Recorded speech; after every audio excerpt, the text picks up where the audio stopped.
อย่างพระผู้มีพระภาคเจ้าอรหันตสัมมาสัมพุทธเจ้าพร้อมทั้งพระสัทธรรมคำสอนขององค์สมเด็จพระสัมมาสัมพุทธเจ้าพระสงฆ์สาวก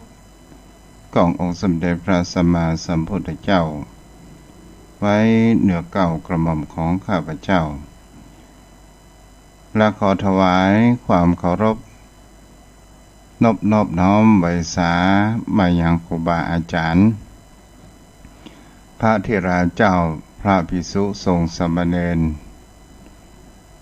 ทุกรูปที่รับฟังอยู่ณสถานีวิทยุแห่งนี้และขอเจริญพรไปยัง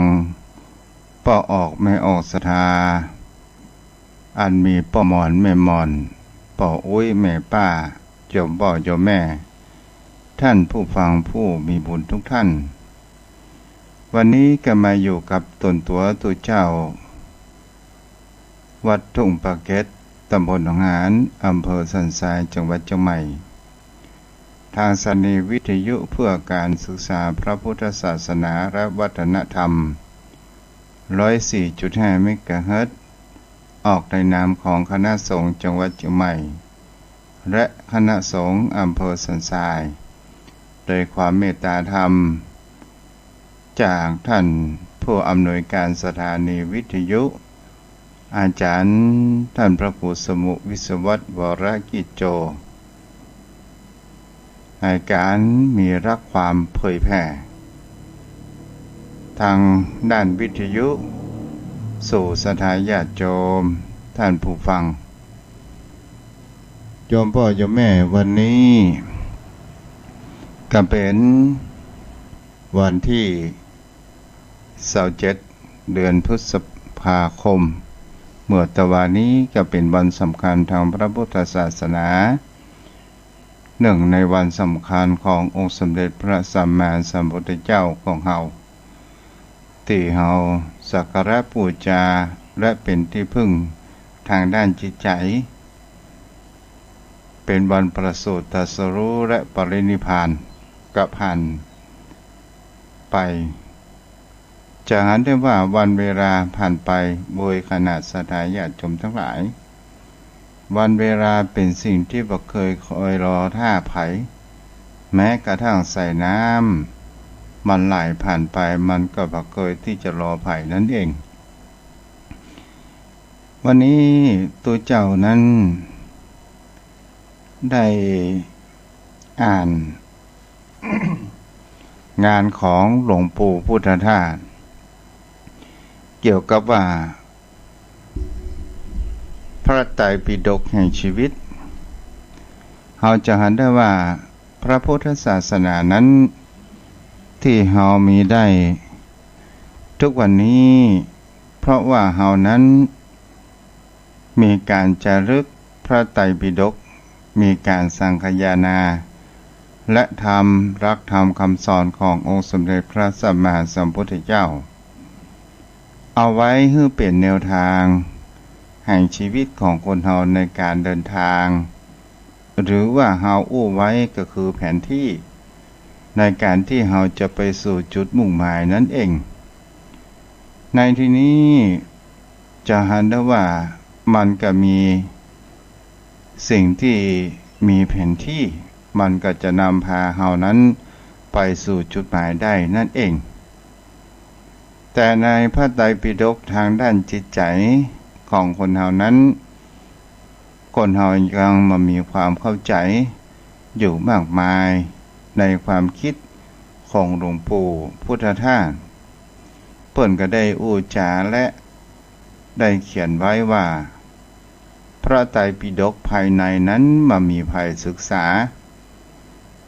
พระไตรปิฎกในที่นี้ก็หมายถึงชีวิตมนุษย์ของคนเรา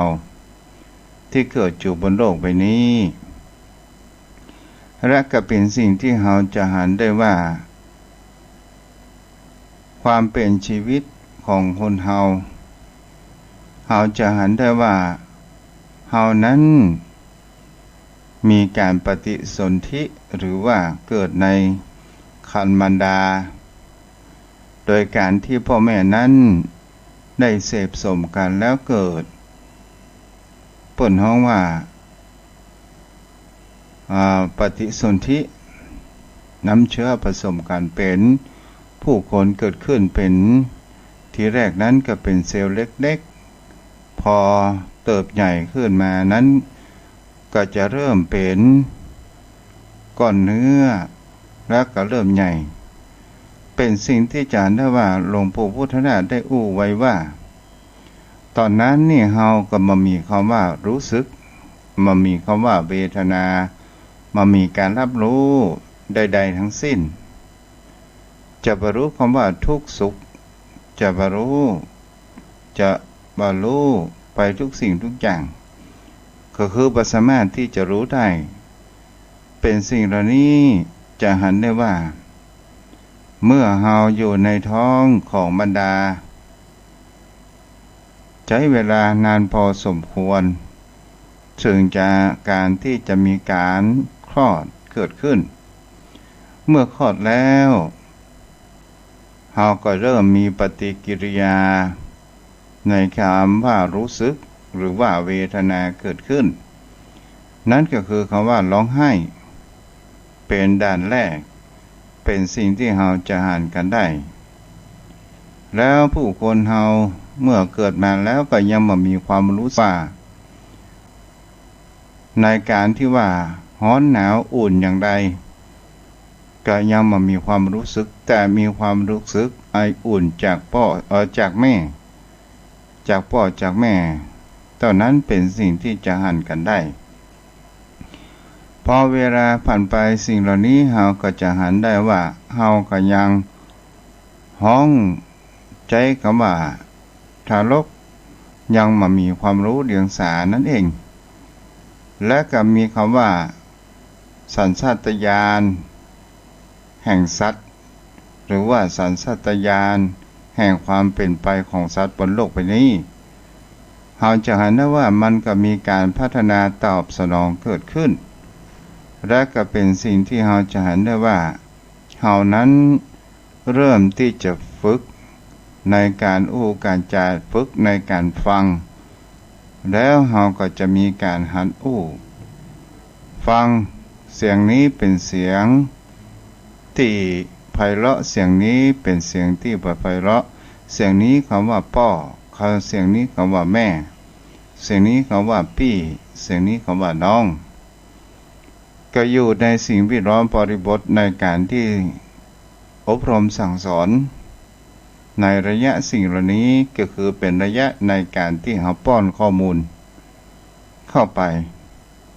พอเวลาเราอ่อนนั้นใหญ่ขึ้นมาประมาณสักขวบหนึ่งก็จะหันได้ว่าเราอ่อนก็จะมีการพัฒนาการหัดยืนหัดเตวต่างๆก็มีการอู้จาอ้อแอยังมามีความรู้เรื่องและก็ยังมามีความรู้สึกว่าสุขทุกข์นั้นเป็นอย่างไรแต่รู้สึกว่าอ่อนนุ่มต่างๆนานาแข็งเป็นสิ่งที่จะหันกันได้นี่ก็คือวิถีชีวิตของคนเฮาเกิดขึ้นและคนเฮานั้นก็เริ่มที่จะมีคำว่าพอเวลาใหญ่ขึ้นมานั้นจะหันได้ว่าเริ่มมีคำว่าเวทนาเริ่มมีความยึดในสิ่งต่างๆและก็มีการหัดอู้หัดจาจากหนึ่งคำกลายเป็นหนึ่งประโยคไปต่างๆนานาทั้งหลายและเริ่มจะมีความรู้สึกมีเวทนาเกิดขึ้นว่านี้อารมณ์สุขนี้อารมณ์ทุกข์แต่บ่สามารถที่ยังจะแยกแยะได้เตื้อพอเวลาผ่านไปศรัทธาญาติโยมประมาณสัก3 ขวบ 4 ขวบ 5 ขวบเริ่มที่จะมีความยึดมั่นเพราะมีความว่าเวทนาความรู้สึกว่านี้คือสุขนี้คือทุกข์อันนี้คือปัจจัยสุขอันนี้คือปัจจัยทุกข์นี้เสียงไพเราะและบ่ไพเราะและจะหันได้ว่าละอ่อนในช่วงนี้ก็จะเริ่มมีการพัฒนาขึ้นเป็น คนใหญ่ที่มีความรู้เดียงสาเกิดขึ้นก็มีเริ่มที่จะมีความยึดมั่นถือมั่นตัวกูของตัวอาตาเกิดขึ้นเพิ่มไปเรื่อยๆมันก็ก่อให้เกิดแห่งความที่เฮามีความยึดมั่นถือมั่นตัวกูของกูโดยอัตโนมัติและก็เป็นสิ่งที่คนเหล่านั้นจะเห็นได้ว่าอุปมาเหมือนดังเชือกที่ผูกไว้แล้วผูกข้อเปิ้นว่าผูกปมตายบ่สามารถที่จะแค่คายอันอย่างออกได้หรือว่าที่บ้านเฮาฮ้องเขาว่าดินหางพอกหางหมูมันก็ก่อขึ้นแล้วก็เกิดแห่งความยึดมั่นถือมั่นมีความอีโก้เมื่อจบการศึกษาแล้วก็มีการพัฒนาในชีวิตนี้ตัวกูของกูพวกกูทรัพย์สินของกูต่างๆนานาเกิดขึ้นนี่คือหลวงปู่ได้อู้ถึงว่าพระไตรปิฎกภายในจิตใจนั่นเองศรัทธาญาติโยมทั้งหลายก็ยังมียาวอยู่ตัวเจ้าก็จะยังต้องอ่านและทำความเข้าใจเพราะว่าหลวงปู่นั้นได้อู้แบบมีความลึกซึ้งอยู่มากศรัทธาญาติโยมทั้งหลายวันนี้จะเห็นได้ว่าทุกสิ่งทุกอย่างบนโลกใบนี้มันมีความจีรังและยั่งยืนเกิดขึ้นวันนี้เมื่อสักครู่ที่ผ่านมานึกว่าฝนจะตกนึกว่ามันยังเป็นคำว่าอนาคตแต่เราไม่สามารถจะรู้เหตุการณ์ได้ว่าฝนจะตกหรือไม่แต่เมื่อตะวันเราจะเห็นได้ว่าท้องฟ้านั้นมืดครึ้มอยู่นานพอสมควรแต่ก็มีคำว่าฝนบางที่ก็ตกบางที่ก็บ่ตกและก็เป็นสิ่งที่คนเฮานั้นจะเห็นได้ว่าเมื่อเดือนเก้าเพ็งนั้นมาถึงในการที่เพื่อนมีการส่งน้ำองค์พระธาตุเจดีย์ต่างๆมีองค์พระธาตุเจดีย์พระธาตุดอยสุเทพเป็นต้นก็จะเห็นว่ามีความวันเพ็ญเดือนวิสาขะก็จะมีฟ้าฝนมาให้ความชุ่มฉ่ำกับหมู่เฮานี่ก็คือเป็นสิ่งที่เฮาก็จะเห็นกันได้ว่ามันเหมือนกับว่าเป็นปาฏิหาริย์แต่ถ้าว่าคนเฮานั้นลองศึกษาการดูดีว่านี่แหละเป็นสิ่งที่คนเฮานั้นอยากจะทำตามวัตถุประสงค์ขององค์สมเด็จป่อก็คือองค์สมเด็จพระสัมมาสัมพุทธเจ้าที่มีความมุ่งหวังเพื่อให้ผู้คนนั้นได้เกิดความเข้าใจในสัจธรรมแห่งชีวิตตลอดจนถึงหลักธรรมแห่งการประพฤติปฏิบัติและมีความคำว่าวิมุตติก็คือความหลุดพ้นความหลุดพ้นเป็นสิ่งที่เฮานั้นจะเห็นได้ว่าการสั่งสมปุญญาบารมีแต่ละภพแต่ละชาตินั้นมันก็ขึ้นอยู่กับด้วยการกระทำและแรงจิตอธิษฐานทางด้านที่ดีของคนเฮานั่นเองแต่ผู้คนเฮานั้นจะมีความว่าแรงจิตอธิษฐานไปทางด้านลบกันเป็นส่วนใหญ่อย่างเช่นไปไหว้พระในวิหารจุดธูป3 ดอกแล้วก็กราบอย่างองค์สมเด็จพระสัมมาสัมพุทธเจ้ากราบพระพุทธเจ้ากราบพระธรรมเจ้ากราบพระสังฆเจ้าและก็ได้อธิษฐานขอให้ข้าพเจ้านั้นมีคำว่าถูกหวยรวยเบอร์ต่างๆสิ่งนี้คำว่าอธิษฐานทางด้านสิ่งเหล่านี้ถามว่าดีหรือไม่ก็ตอบว่าแรงจิตอธิษฐานในสิ่งทางด้านนี้มันเป็นทางด้านกิเลสก็คือความโลภนั่นเองเป็นสิ่งที่คนเฮานั้นจะเห็นได้ว่าบางครั้งบางคราวคุณงามและความดีการกระทำของเฮานั้นเฮาไม่ได้ทำมาในชีวิตเสียเลยทานเฮาก็บ่เคยฮื้อศีลเฮาก็บ่เคยรักษาและการพฤติปฏิบัติของเฮาก็บ่เคยทำ และเราจะเอาอะไรยังมาเป็นรักประกันเราจะเอาอะไรยังที่จะมาช่วยกำชีวิตของเรานั้นรุ่งเรืองเมื่อชีวิตของเรานั้นมีความสุขเราจะเอาทูปเพียงแค่3 ดอกและเราเอาไปจุดอธิษฐานว่าขอถึง6 หวยรางวัลที่1ศรัทธาญาติโยมทั้งหลายเราก็ลองสังเกตดูว่าคนในชุมชนในหมู่บ้านของเราผ่ายพ่องที่ถูกรางวัลที่1มีในประวัติศาสตร์ในหมู่บ้านของเราหรือไม่บางหมู่บ้านก็มีบางหมู่บ้านนั้นก็แทบจะมามีเสียเลยอันนี้ก็เป็นสิ่งที่คนเฮานั้นกระจายได้ว่าถ้าว่าแรงจิตอธิษฐานทางด้านที่ดีและถูกต้องขอให้เกิดปัญญาแสงสว่างแก่ข้าพเจ้าขอให้บุญกุศลเป็นบุญญาบารมีขอให้เกิดในภพใดชาติใดพบพระพุทธศาสนาเป็นที่พึ่งทางด้านจิตใจไปถึงที่สุดตลอดจนถึงเข้าพระนิพพานอย่างนี้เป็นต้นนี่ก็คือแรงจิตอธิษฐานในทางที่ถูกต้องตลอดจนถึงแรงจิตอธิษฐานเวลาเราทำบุญกินทานได้อุทิศส่วนบุญกุศลไปหาหมู่พี่น้องญาติวงศ์วานบรรพบุรุษนี่ก็เป็นสิ่งที่ว่าแรงจิตอธิษฐานแรงจิตอธิษฐานมาจากไหนก็คือมาจากคำว่าสมาธิหมายถึงความตั้งใจเราทำสิ่งใดก็ตามถ้าว่าจิตใจของเรานั้นมันมีความบกแวกเรารวมเป็นจิตเป็นหนึ่งเราไม่ได้คิดไปที่ไหนเราก็จะหันได้ว่าแรงจิตอธิษฐานของเรานั้นมันก็มีความสำเร็จและบางท่านบางคนก็จะหันได้ว่าบางคนนั้นเวลาจะรับพรจากพระสงฆ์องค์พระเจ้าไปแสวงหาน้ำหยาดคำว่าน้ำหยาดในที่นี้จะเป็นสิ่งที่คนเรานั้นจะหันได้ว่ามันเป็นกลอุบายประการหนึ่งต่ออันนั้นก็คือคำว่าทำให้จิตของเรานั้นเป็นสมาธิอยู่ที่น้ำหยาดเวลาตู้เจ้าขึ้นยถาเกิดขึ้นนั่นเองแต่ผู้คนเราทั้งหลายบางครั้งบางคราวมือหยาดน้ำแต่จิตใจคิดไปต่างหน้าพ่อง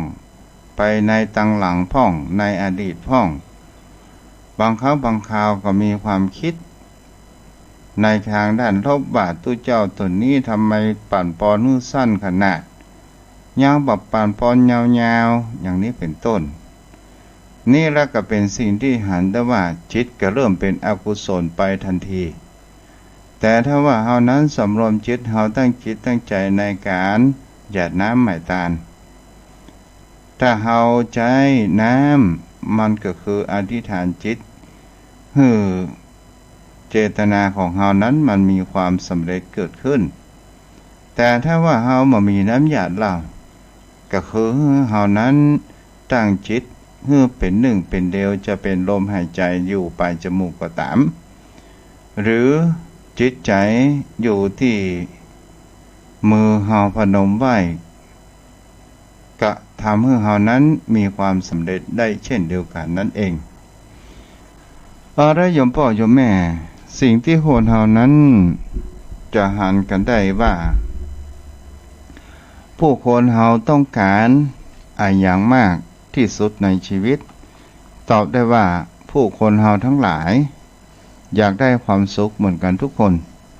และความสุขนี้เราจะทำอย่างใดให้มันเกิดความสุขที่มีเงินมากหรือว่าความสุขที่มีมรดกมากหรือว่าความสุขทางด้านจิตใจอันใดถูกกันแน่และก็เป็นสิ่งที่คนเราจะหันได้ว่าความสุขภายนอกมันก็เป็นความสุขเพียงแค่ชั่วคราวบนโลกมนุษย์ใบนี้ต้องอั้นแต่ความสุขที่เป็นนิรันดร์ก็คือความสุขทางด้านจิตใจของผู้คนของเราที่เราแสวงหานั้นอยู่ถามว่าความสุขแห่งด้านจิตใจนี้มันจะอยู่กับเราตลอดไปหรือไม่มันก็ว่า สามารถที่จะอยู่ได้เพราะว่ามันอยู่ในกฎเกณฑ์ของพระไตรลักษณ์นั่นเองแต่สิ่งที่คนเรานั้นควรจะทำสิ่งที่คำว่าเป็นนิสัยหรือว่าความประพฤติการปฏิบัติการกระทำของเรานั้นเราจะเงียบอย่างใดจะสร้างความสุขให้เกิดขึ้นได้ก็มีครูบาอาจารย์ได้เขียนวิเคราะห์แล้วเราจะเห็นได้ว่าประการแรกนั้นก็คือมองหาและเข้าใกล้ในสิ่งที่ดีๆเกิดขึ้นโยมพ่อโยมแม่ก็เป็นสิ่งที่เราจะเห็นได้ในเขาว่ามงคล38ประการอเสวนาจะพาลนังถ้าเราคบบัณฑิตก็จะพาไปเราไปทางที่ร้ายไปแจ้งเราคบคนพาลขออภัยเราคบคนพาลก็จะพาเรานั้นไปทางท่านเสื่อมเสียชื่อเสียงต่างๆแต่ถ้าว่าเราคบบัณฑิตจะพาลนังเราจะเห็นได้ว่าถ้าเราคบบัณฑิตแล้วบัณฑิตก็จะพาเรานั้นเป็นผู้มีความรู้และมีปัญญาที่ถูกต้องศรัทธาญาติโยมทั้งหลายและกับสิ่งเหล่านี้เราจะเห็นได้ว่าถ้าเราเข้าใกล้ในสิ่งที่ดีๆก็ตามจิตใจของเรานั้นก็จะมีแต่ความดีความสุขใจความสบายใจเกิดขึ้นแต่ถ้าว่าเราเข้าใกล้ในสิ่งที่บ่ดี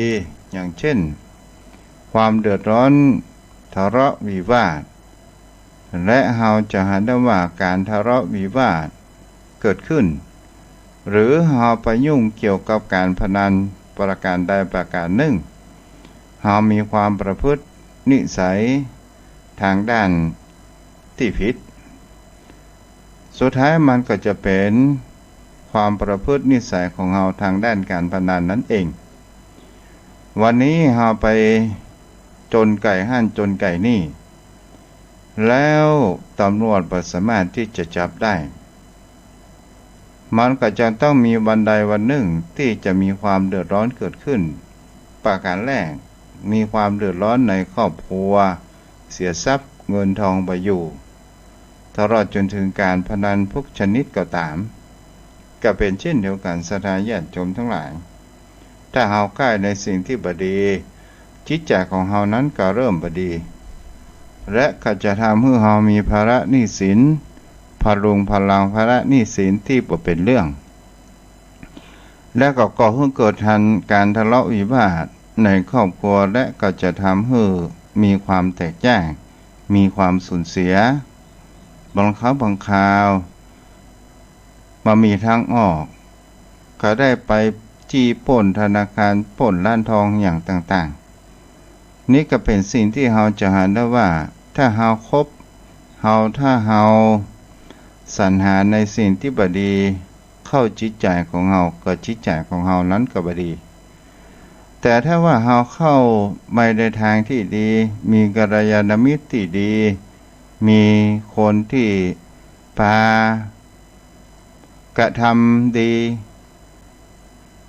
บำเพ็ญประโยชน์ต่อสังคมจะเป็นทางด้านจิตอาสาด้านต่างๆทางด้านความเสียสละทางด้านการช่วยเหลือคนในสังคม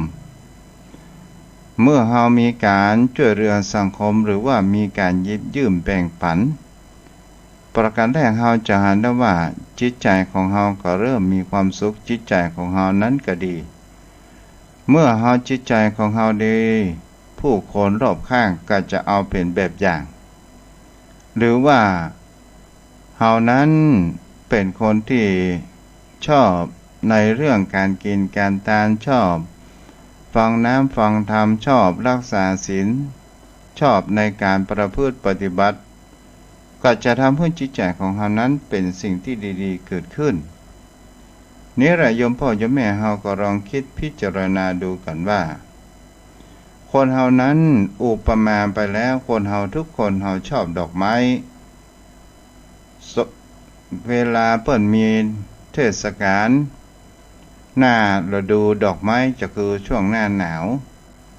เราจะเห็นได้ว่าแต่ละสถานที่ที่เพิ่นจัดสวนอุทยานดอกไม้ผู้คนเฮาทั้งหลายก็มีความชื่นชอบและจะเห็นได้ว่าเฮาก็ไปถ่ายรูปภาษาสมัยเรียกว่าเพียวซี่เนาะถ้าอู้ผิดก็ขออภัยและก็เห็นได้ว่าคนเฮาก็ไปชอบถ่ายรูปถึงเสี่ยงสตางค์แต่เฮาก็ยังไปถ่ายรูปและบางครั้งบางคราวดอกไม้นั้นมันสวยมันงามเฮาก็อยากที่จะดมเฮาก็น้อมจมูกของเฮานั้นไปดมกลิ่นดอกไม้ต่างๆนี่ก็คือหมายถึงคำว่าผู้คนเฮานั้นชอบในสิ่งที่ดีๆเกิดขึ้นแต่ก็มีคนบางคนศรัทธาญาติโยมทั้งหลายที่เปิ้นเฮาว่าชอบอยู่แต่สิ่งที่เป็นคำว่าขยะในสิ่งที่มันเป็นบดีอุปมาเหมือนแมงแมลงวันหรือว่าแมงโงน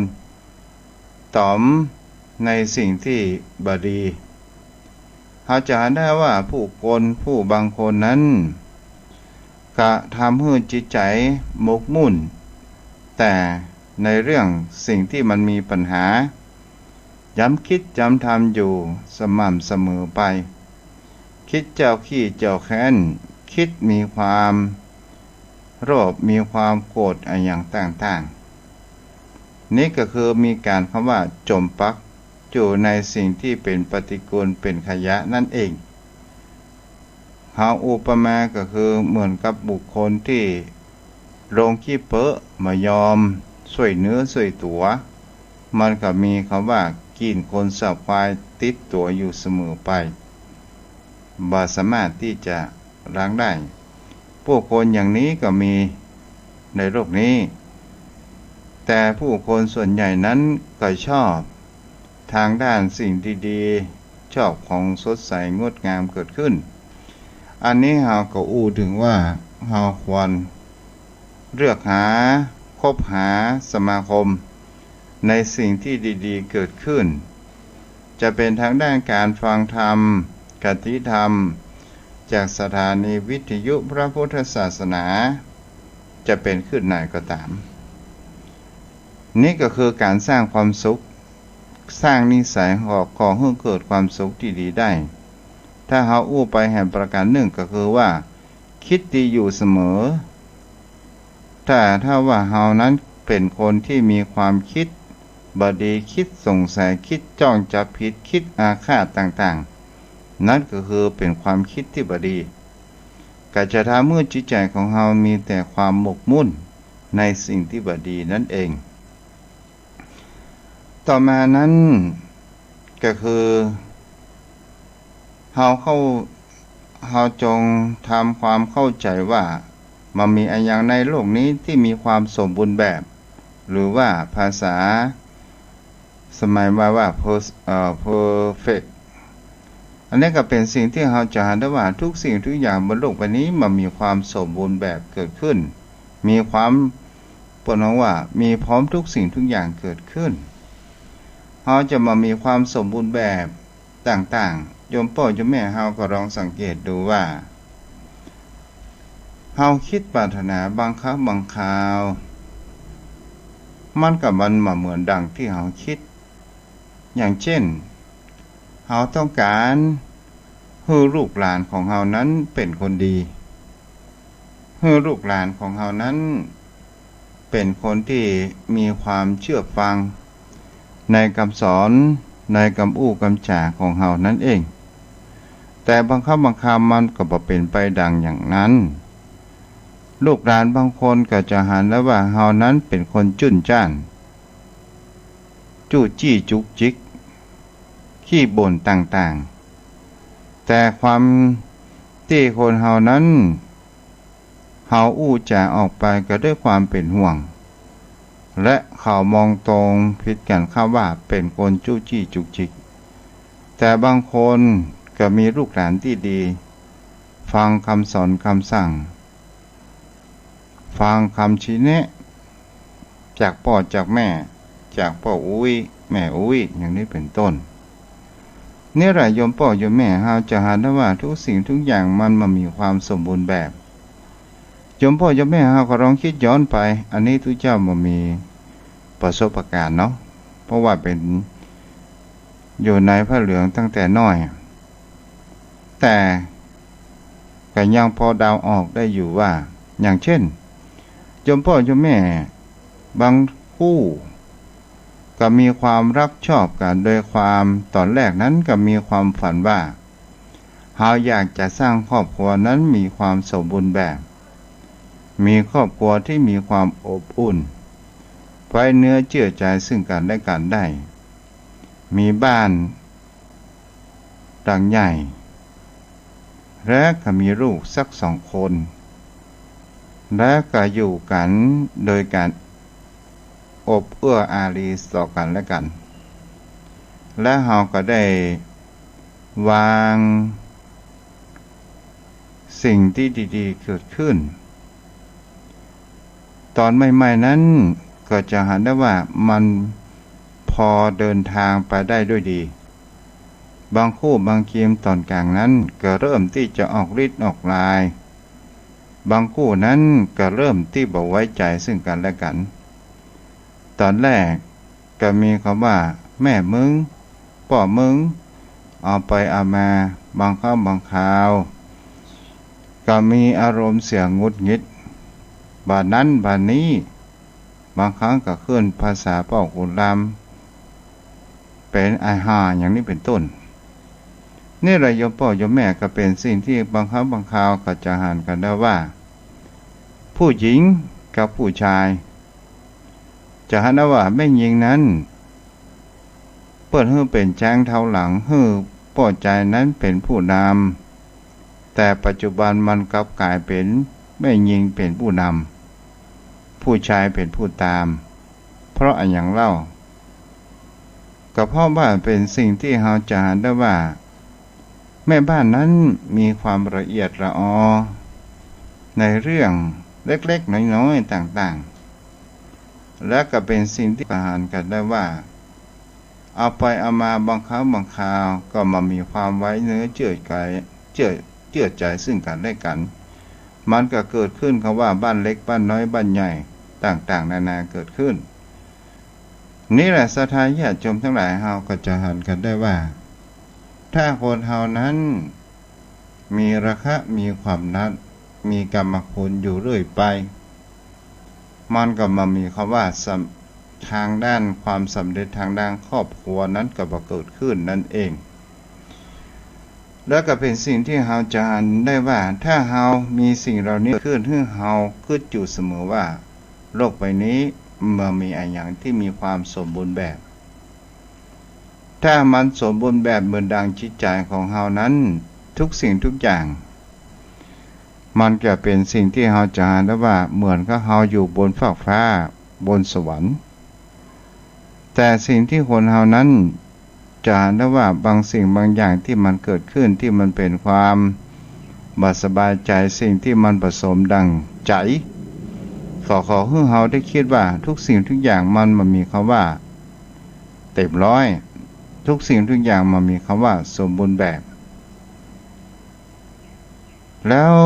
ข้อต่อมานิสัยแห่งการสร้างความสุขสุดท้ายมันอยู่ใกล้ตัวของเฮามากที่สุดเฮาจะกระทำหรือบ่กระทำมันอยู่ที่ตัวของเฮานั่นเองนั่นก็คือคำว่ายิ้มเข้าไว้ยิ้มเข้าไว้ศรัทธาญาติโยมทั้งหลายคำว่ายิ้มในที่นี้จนเมืองไทยของเฮาได้สายนามว่าสยามเมืองยิ้มคำว่ายิ้มมันก่อให้เกิดแห่งคำว่าให้จิตใจของเฮานั้นมีความเบ่งบานทำให้จิตใจของเฮานั้นมีความสบายและเป็นกิริยาท่าทางที่เฮาจะได้ว่าเมื่อเฮายิ้มมันก่อให้เกิดแห่งความเปิดห้องว่ามีมนุษยสัมพันธ์ที่ดีเ เฮาจะไปที่ไหนก็ตามถ้าเฮาไปการไปงานเฮาฮู้จักคนพ้องบ่ฮู้จักพ้องเฮายิ้มไว้ก่อนสดาญาติโยมทั้งหลายถ้าเฮายิ้มแล้วเพิ่นก็ยิ้มตอบถ้าเฮาแปลงหน้าบึ้งตึงบ่สบอารมณ์ใครก็มาถามหาว่าอยู่ที่ไหนเป็นอย่างไรอย่างนี้ก็บ่มีใครถามเพราะว่าถามหน้าบึ้งตึงเกิดขึ้นทำหน้าบึ้งตึงหมายที่นี้ก็หมายถึงว่าจิตใจบ่ค่อยดีจิตใจมีแต่ความปัญหาวุ่นวายต่างๆแต่ถ้าว่าเฮานั้นอยากจะมีความสุขยิ้มเข้าไว้ยิ้มสู้ปัญหายิ้มด้วยความว่าเป็นผู้คนมีมนุษยสัมพันธ์เกิดขึ้นเฮาลองไปที่ไหนก็ตามแล้วเฮาแบกหน้าบึ้งตึงเข้าบ้านเข้าจองภรรยาหันลูกหลานหันก็จะรู้ได้ว่าวันนี้ป่อกูประสบอารมณ์แน่นอนเลยบ่กล้าที่จะอู้อะไรหยังบ่ทักทายอย่างเป็นต้นแต่ถ้าว่าเฮายิ้มเข้าบ้านเข้าจองแม่บ้านก็ดีอกดีใจลูกหลานก็ดีอกดีใจเพราะด้วยรอยยิ้มและเป็นสิ่งที่คนเฮานั้นบางครั้งบางคราวเฮาเจอปัญหาเฮาก็จะต้องมีคำว่ายิ้มสู้ปัญหาถ้าเฮามีรอยยิ้มอันนี้คือลักษณะแห่งการว่าสร้างความสุขให้กับตนตัวของเฮานั่นเอง1เฮาจงมองหาและเข้าใกล้ในสิ่งที่ดีๆเกิดขึ้น2ก็คือให้เข้าใจว่ามันมีอะไรอย่างในโลกนี้มันมีความสมบูรณ์แบบ 100% ประการที่3ก็คือยิ้มเข้าไว้เปิ้นเอาถุงยางหยอดหลังดินแกยิ้มเข้าไว้เนาะโยมพ่อโยมแม่เอาละวันนี้พอสมควรเนาะก็จะได้มาเปิดสนทนาธรรมกันมักอูจาสนทนาถามความสารทุกข์สุขดิบบ้านไผ่พ่องฝนตกบ่ฝนตกก็อู้กันได้เนาะตอนนี้เดินเด้อตั้งโทรศัพท์ก่อนเนาะ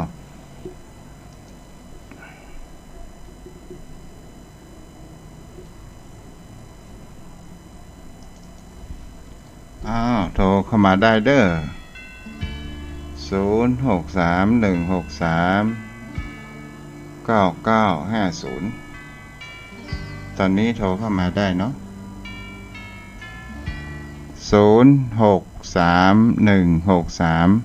0631639950ไปจนถึง5:55 นาทีเด้อเนาะโทรเข้ามาได้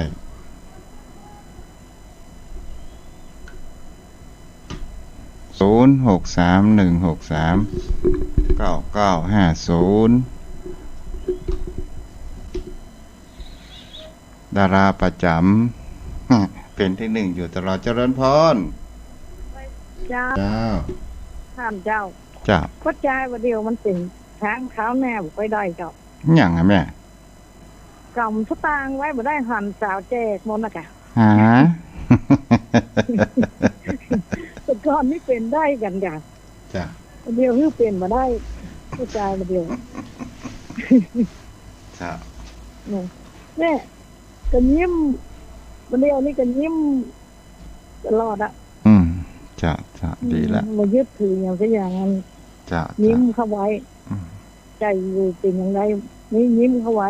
ส่วนนี้แม่นั้นยกขึ้นตู้อีกบ่ก็ถ้าอยู่ใกล้ถ้ายกขึ้นเนาะอันนี้อยู่ไกลว่าอย่างเลี้ยนี่อย่างเทศบาลว่ายกส่วนนี่บ่อย่างแล้วแม่ก็ว่าอันท่านนี่ก็ถ้าถูกรางวัลที่1ก็ยกขึ้นเนาะเดี๋ยวนี้มันถูกรางวัลที่1แล้วลูกว่าอย่างแม่ยังมาใจดีอันอย่ายกอัน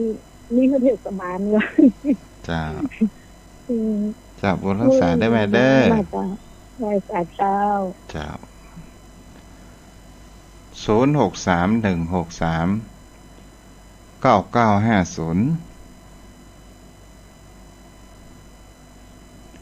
06316399500631639950ถ้ามามีภัยโทรมาป้อนนันสยันโทรเข้ามาได้เด้อ0631639950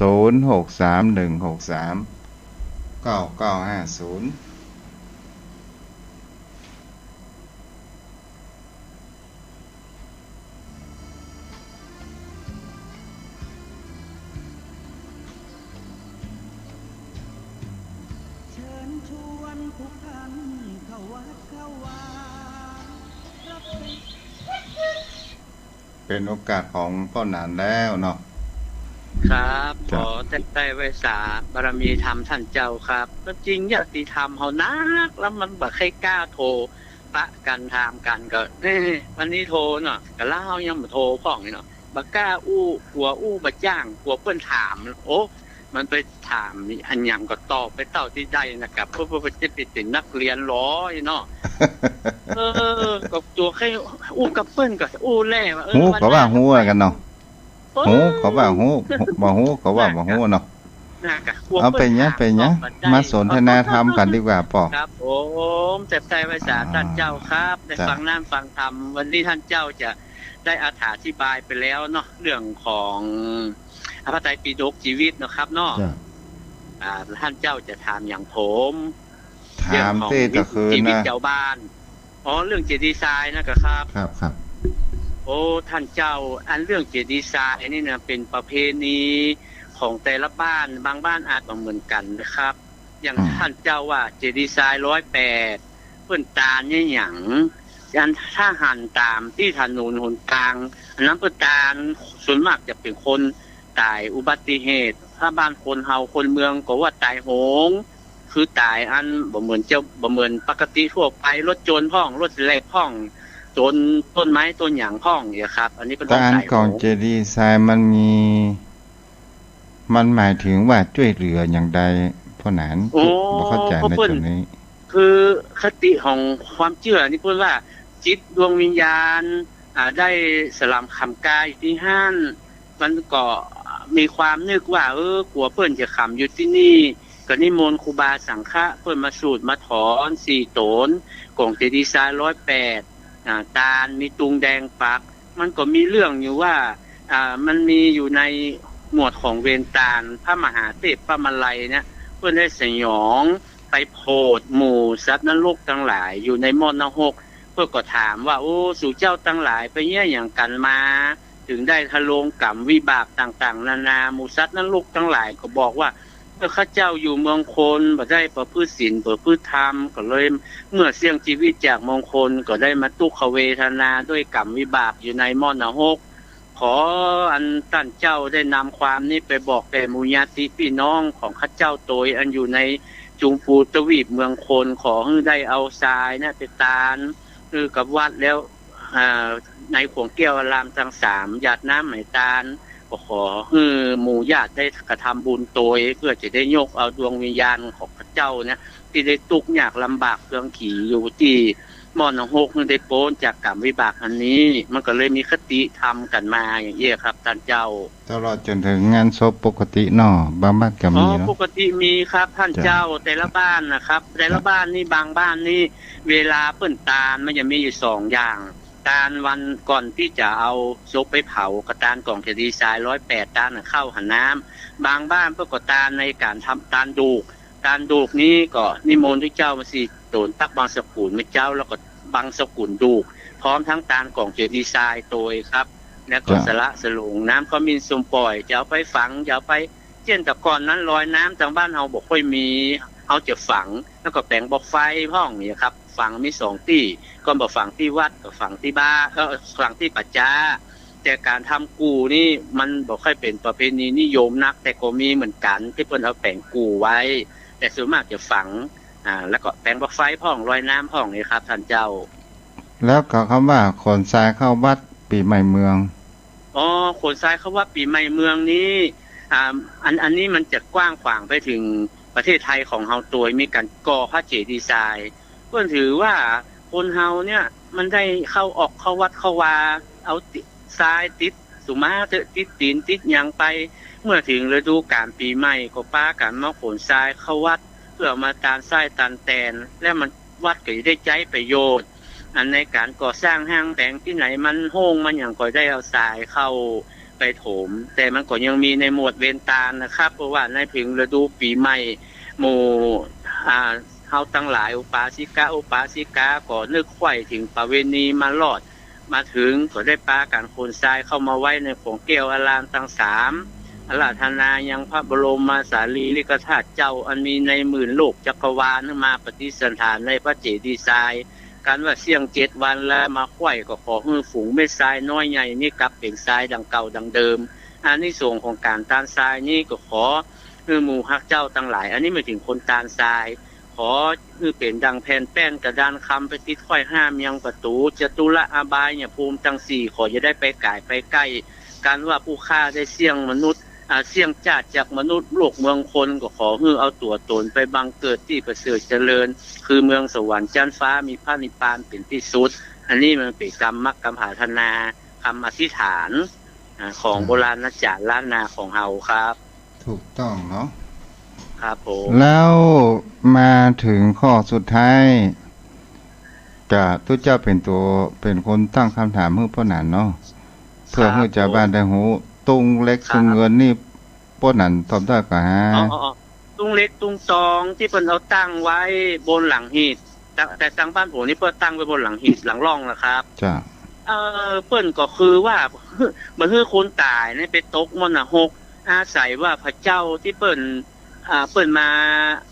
อุบัติขึ้นในโลกเนี้ยเปิ้นได้ตั้งกรรมฐานเอาอันอย่างเป็นนิมิตตรงเล็กตรงตองนั้นมันมีเข้าเปลือกเข้าสารมีหินมีทรายมีเล็กมีตองเราไปนับพอเถอะแต่ละอันนะครับแต่ละพระเจ้าแต่ละองค์เพิ่นมาเพิ่นก็ตั้งนิมิตเอาตองเนี่ยเป็นนิมิตอาธนาเอาตองเนี่ยเป็นนิมิตเป็นลูกแก้วอย่างครับแล้วก็เพิ่นบ่ฮื้อได้ไปตกมรณะโดยอาศัยของอานิสงส์ตุงเล็กตุงตองมันก็มีธรรมอยู่ผูกหนึ่งชื่อว่าธรรมอานิสงส์ตาลตุงเล็กตุงตองก็คือความหมายในธรรมหั่นโมดครับความเอาไว้ตั้งหน้าบนหัวตรงหน้าบนหัวของคนตายที่ร่องปิดฝาร่องแล้วก็เอาเขาตั้งแต่ประเดี๋ยวนี้บ่แช่เย็นนอกแต่ตุงเล็กตุงตองยังใจอยู่ครับทางบ้านผมก็ใจอยู่มีบาทแก่น1ใส่ครัวใส่อย่างแล้วก็ตุงเล็กตุงตองตั้งทางบนหั่นเป็นอานิสงส์คือคนตายได้ไปตกมรณะคือไปสู่ที่ดีเด้อครับจ้าอนุโมทนาเด้อวันพุธก็จะสนทนาสิ่งที่มันอยู่ลุ่มตาเนาะใช่ครับก็ขอฝากญาติธรรมตัวว่าอันนี้มันเป็นประเพณีปฏิบัติแต่ว่าสิ่งที่มันเป็นแก่นเป็นสารนะก็คือเอาธรรมะเนี่ยคือเอาตาลเอาศีลเอาภาวนาเป็นที่ตั้งอันนี้มันได้แก่นได้สารได้ประโยชน์โสติผลทั้งในภพนี้ภพหน้าแต่ประเพณีมันบ่ใช่แก่นสารแต่มันเป็นเปลือกกะปิหุ้มวัฒนธรรมหุ้มคำสอนพระพุทธเจ้าไว้ครับแต่ที่ดีๆเอาเป็นทางด้านจิตใจครับเหมือนท่านเจ้าว่าเนาะมันเป็นที่เปิ้งทางด้านจิตใจแต่มันก็แล้วแต่หมู่บ้านไหนเปิ้นเนี่ยอย่างใดเฮาก็เนี่ยบางบ้านก็มีการกลัวกรรมโดยบางบ้านก็บ่มีกลัวกรรมครับแล้วก็เฮาไปบนบานศาลกล่าวเนาะโอ้ครับอย่างอันนะครับเฮาอย่างเฮาไปเหมือนอันนี้นะท่านเจ้าคนเฮาบางทีมันหาที่เปิ้งบ่ได้มันก็ไปถามสปะสเปะไปถามเปิ้นลงขอนห้องลงเจ้าลงทรงโอ้ยังบ่ไปถามพระสงฆ์องค์เจ้าปูนเปิ้นมีศีลมีธรรมเปิ้นฮู้ถึงอัตถึงธรรมขององค์สมเด็จพระสัมมาสัมพุทธเจ้าเป็นบรมครูพุทธเจ้าเป็นพระบรมไตรโลกาจารย์เป็นองค์ประทีปแก้วเพิ่นฮู้ทุกอย่างพระสงฆ์สืบทอดคำสอนไปถามที่อื่นเจ้าทรงห้องหยังก็บ่ฮู้แล้วก็มาทำกันก็ทำให้มันย้อมจิตย้อมใจแต่ว่ามันบ่เกิดประโยชน์สุดที่ผลมันบ่ถึงมรรคถึงผลบ่ได้ถึงพระนิพพานสวรรค์อย่างสักอย่างครับโอ้แม่นขนาดแม่นขนาดเอาอีแม่ไปนอนขอนนี่นะโอ้แม่นขนาด บัดเดี๋ยวนี้อีแม่คือตาลจ้าง1ตัวนะโอ้เขาจะไว้ได้หมูเนาะโอ้ท่านเจ้าบางทีนะเฮาบ่ใจถึงคนที่เพิ่นเสี่ยงชีวิตไปเฮาฮู้เห็นนิสัยใจคอฮู้ถึงความเป็นอยู่ลูกเพิ่นไปลงขอนะว่าโอ้ยพ่อเพิ่นไปนั่งภาวนาบนสวรรค์พุ่นแล้วก็เมื่อเป็นยามคนวัดมันยังบ่ไปมันอย่าไปภาวนาอย่างอยู่บนปูนมันบ่ใจมันบ่ถูกเฮาก็ตึงว่าโอ้มันย้อมจิตย้อมใจแท้ๆเฮาเสียดายแทนที่เขาจะได้ในดวงตาหันธรรมในดวงตาหันสัจธรรมแต่ไปมองไปเชื่อในสิ่งที่มันบ่ใช่เหตุบ่ใช่ผลนะครับ แล้วก็ทำให้มันหาดีย้อมใจเก่าๆว่ามันว่าโอ้สบายใจแล้วพ่อกูได้ไปอยู่บนสวรรค์พุ่นแล้วโอ้เมื่ออยู่เป็นยามโพนแบบเนี้ยหยังเปิ้นจำศีลกินตานภาวนาอิดหิมตายแล้วตัวเก่ามีอย่างสักอย่างล่ะเวลาถึงเวลาตายไปแล้วเจ้าทรงบอกเจ้าทรงไปถามเปิ้นบอกว่าพ่อมีบนสวรรค์พุ่นแล้วบ่ต้องห่วงเรื่องสู่เขาสบายเต้อนั่นที่เปิ้นกินเปิ้นตานเปิ้นเข้าวัดเข้าวามันยามหนุ่มยามน้อยตุนเต้าตายยังบ่สรรเสริญเยินยอเปิ้นพ้องถ้าคนเฮาวิเคราะห์ในเรื่องการกระทำแน่ก็จะรู้แน่ชัดว่าจะไปเกิดในที่ไหนเนาะถ้าทำดีการกระทำเนี่ยท่านเจ้าการกระทำในปัจจุบันนี่เป็นเหตุครับเฮาจะไปสู่ที่ไหนจังใดดีบ่ดีเอาการกระทำเฮาเป็นที่ตั้งบางคนนะเพิ่นทำดีเสียงยังทำบุญเฮาเนี่ยเฮาว่าอันเนี้ยมันจะทำฮู้ได้ในเมืองโคนว่าเพิ่นเสี่ยงบุญไปแล้วน่ะสุคติเพิ่นจำเป็นอันต้องหวังเพราะว่าเพิ่นทำความดีมาตลอดบุญกุศลเพิ่นสร้างมาตลอดเนี่ยเฮาจะหันได้โดยตาของเฮาเลยครับเนี่ยเอาเป็นเพิ่นเป็นเยี่ยงอย่างเด้อว่าโอ้บุคคลคนนี้เพิ่นมีศีลมีธรรมเพิ่นตานภาวนาเพิ่นสร้างความดีกับตนกับตัวเพิ่นดีกว่าที่ตายแล้วต้องไปถามขอนถามหั่นถามนี่มันบ่ใช่มันบ่ถูกต้องครับมันบ่ใช่เหตุใช่ผลของเพิ่นครับเจ้าอันนี้ก็อนุโมทนาเด้อที่สนทนาธรรมกันเนาะครับขอแทบใจไว้สาบารมีธรรมท่านเจ้านะครับถ้ามีโอกาสวันพรุ่งนี้ก็แจกกันเนาะครับถ้าญาติธรรมเพิ่นจะสนทนากับท่านเจ้าผมก็จะฟังและท่านเจ้าเด้อญาติธรรมครับผมไว้สาครับเจริญพรอันนี้ก็ได้ความรู้ทางด้านวัฒนธรรมและจารีตประเพณีเพราะว่าสิ่งเหล่านี้บางสิ่งบางอย่างเฮาก็ฮู้บางสิ่งบางอย่างเฮาก็บ่ฮู้โยมพ่อโยมแม่เนาะเอาละขอสายทางบ้านสายสุดท้าย0631639950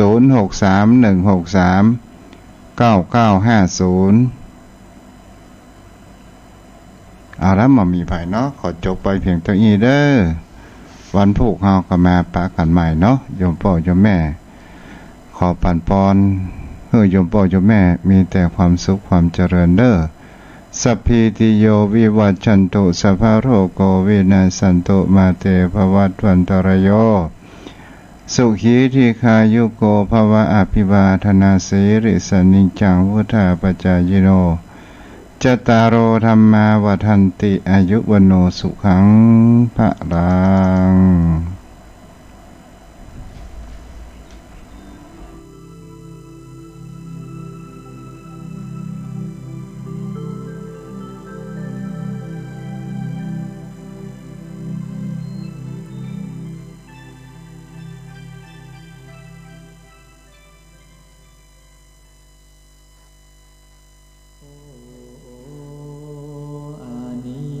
จา